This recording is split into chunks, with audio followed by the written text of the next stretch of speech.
Le grand direct des médias sur Europe 1 avec Thomas Joubert. France 2 vient de connaître une période faste dans le domaine de l'information avec les 2 débats de la primaire de droite diffusés sur son antenne avec ses soirées électorales.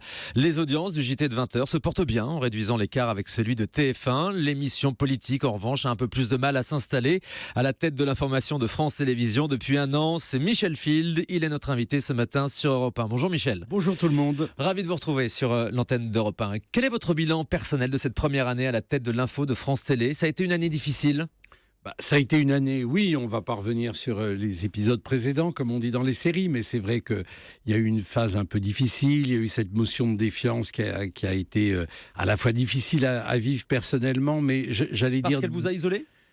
Oui, parce que d'abord, c'est jamais très agréable de se retrouver avec une rédaction qui vous dit qu'elle n'a pas confiance en vous, mais elle ne le faisait pas de gaieté de cœur non plus, quoi. Donc il y avait une grande part je pense, de malentendus, de mauvais atterrissages, sans doute aussi de comportement. Moi, j'avais pas d'expérience de directeur de l'information, donc j'avais une certaine idée de ma fonction qui correspondait pas à l'attente d'une partie de la rédaction. Comme tout traumatisme, il y a de la résilience après, donc soit vous cassez, soit vous continuez. Et quand on continue, d'abord les malentendus se lèvent. Ça veut dire que la page est tournée aujourd'hui ? Bon, ce serait peut-être prétentieux pour moi de le dire, parce que c'est aussi une rédaction extrêmement éruptive, donc il y a toujours un moment où ça peut partir. Mais très franchement, depuis cette motion de défiance, il y a eu plusieurs milliers d'éditions de journaux, d'émissions, de chantiers. C'est-à-dire, quel était votre plus gros chantier ? C'était la refonte des magazines d'info, le 20h, le lancement de la nouvelle chaîne, France Info ? Écoutez, le lancement de France Info a quand même été un chantier énorme parce que, avec l'aide de Germain Daguenier, mon directeur délégué de l'info, on a mis cette chaîne à jour en 9 mois. Après, il y a eu quand même la refonte de l'émission politique.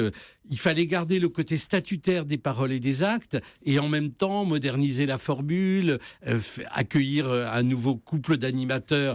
Tout ça a été un gros chantier. Et puis, à peine cette rentrée aboutie, il a fallu se mettre dans l'histoire de la primaire des Républicains. Je ne vous dis pas l'énergie que c'est de rester des semaines et des semaines avec des interlocuteurs.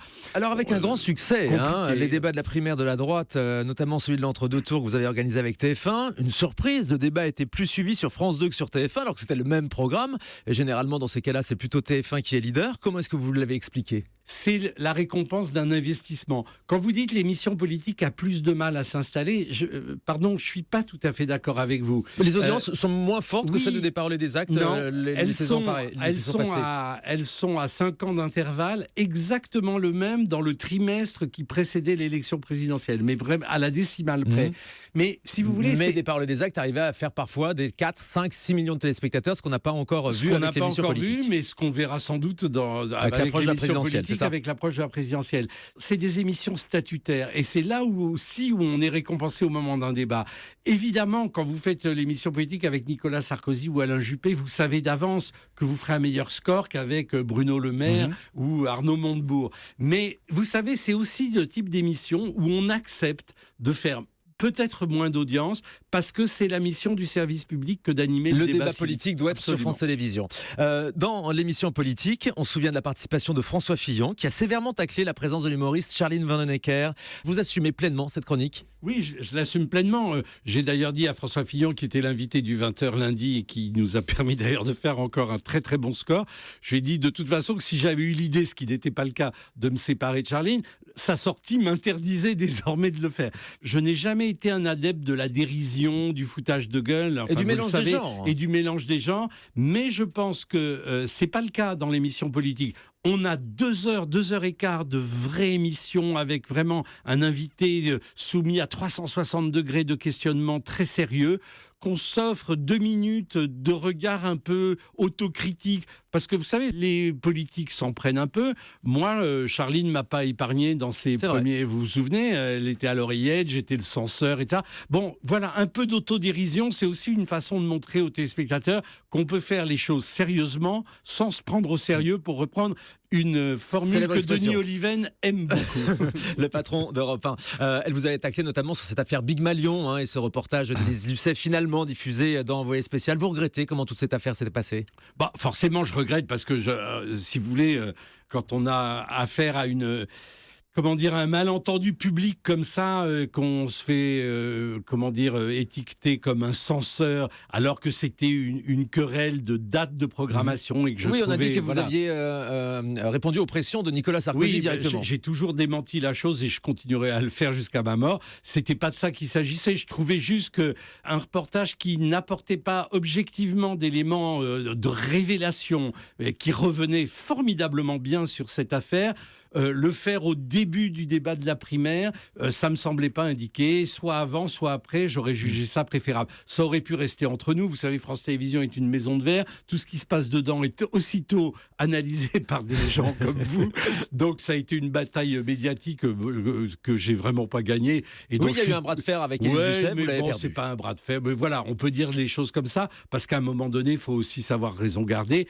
J'ai été le premier à commander ce reportage. Pas un moment, j'ai pensé ne pas le diffuser, à tel point même que j'aurais voulu qu'on le diffuse avant. Donc voilà. Élise Lucet qu'on retrouve ce soir à la avec présentation un d'Envoyé formidable spécial. numéro d'Envoyé spécial, parce qu'il va y avoir un reportage sur les coulisses de la primaire. Il y avait une équipe d'envoyés qui nous a suivis pendant toutes les préparations des derniers débats et tout. Ce sont des sujets assez différents de ce qu'on voyait les années précédentes d'Envoyé spécial. C'est une formule qui va dans le bon sens pour vous? Ah oui, je pense que vraiment l'équipe fait un travail formidable. Il y a à la fois de l'investigation pure et dure, notamment, il y a eu un reportage sur la SNCF qui a beaucoup fait parler de lui.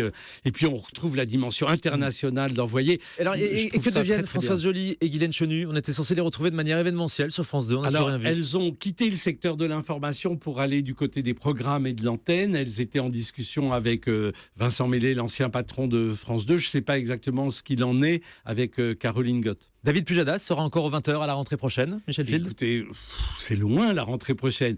Sauf s'il a envie d'en partir, ce que je ne souhaite pas. C'est une incarnation absolument formidable du 20h. Il n'y a pas de réflexion sur la présentation des journaux actuellement? Il y a pas, non, parce que si vous voulez, les grandes nouveautés, je les ai introduites dès cette rentrée. Émilie Tran-Nguyen sur le 12-13 sur France 3, qui performe. Leïla Kadour qui vient remplacer Laurent Delahousse et qui s'installe progressivement. Et moi, je pense vraiment que c'est une fille formidable.